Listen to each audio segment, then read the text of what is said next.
There's one story I want to share though while you were talking. I thought of kind of my one major incident of church hurt, Mm, where I was young. I was in my 20s. I was that, young leader who wanted to do absolutely everything and had a million ideas and 110% energy to do everything.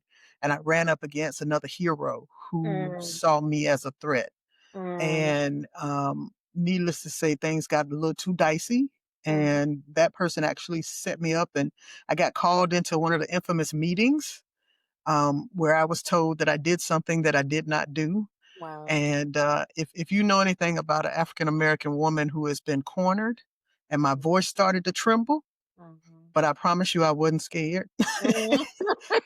It was the other side of the coin, Mhm. as I had to try to, hold in and not react in a way that I felt still would not be true to who I was. Okay. And when I left that meeting, I was so defeated. I was like, look, I'm out here.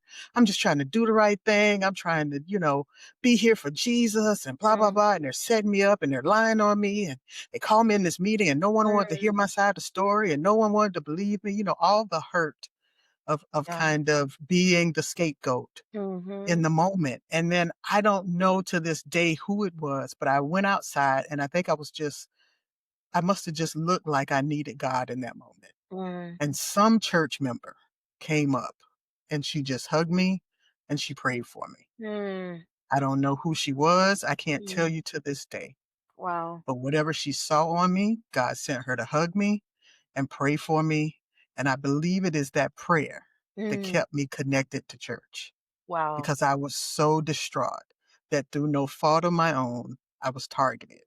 And I Yeah. think, once again, we have these systems and situations that happen that create conflict. Mhm. The thing that I'm hoping that we do is that we remember to show grace, Yes. even when we don't understand the other person. Yes. Try to show some grace that they may not mean it maliciously, Yes. right? Yes. Um, Even if it looks and feels and smells malicious, it still may not be malicious. It may be them replicating something in their family. Their family. This, Mhm. this is how we handle things at my family, and this is how I handled it at church. Yes. And so we have to be mindful of how we replicate patterns with others and also have the grace to think about whether somebody else is doing that same thing. Yeah. They always used to say that the bully either got bullied at home or the bully had something else going on at home and they Mm, didn't have another way to address it. And so they address took it it. out on other people, Yes. right? So Yes. sometimes it's that grace that matters first, and then it's our intentionality about Yes. making sure that we are feeding God's spirit kind of back into us and not Right. getting caught up in interpersonal drama. And Because what you can't escape. I just wanted to add to that experience that you described resonates with me, but one of the things that comes out of it for me is I believe wholeheartedly that the things that are broken in community also are healed Mhm, in community. And mhm, I do not think it's by accident that before you could get home, uh-huh, someone met you in the parking lot, a person of that community met you mhm. in the parking lot, and in that moment, what was broken in that office had an opportunity to be healed. And I It made a wholeheartedly believe difference. that it made the difference.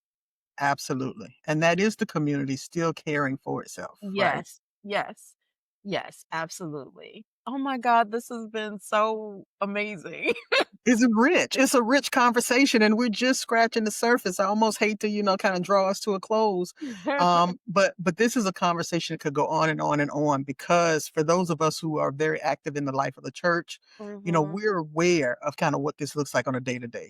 For those of Yes. us who are pastoring, but even if you're not pastoring, if you've been in any type of ministry leadership role in any capacity for any length of time, Mhm. there's probably something today that resonated with the journey that you have.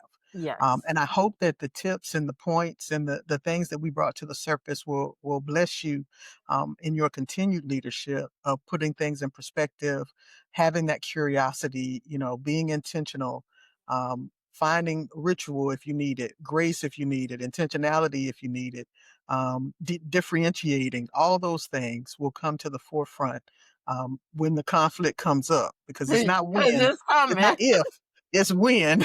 Yeah. So that will help you to kind of navigate it in ways that's going to be healthy for the whole community.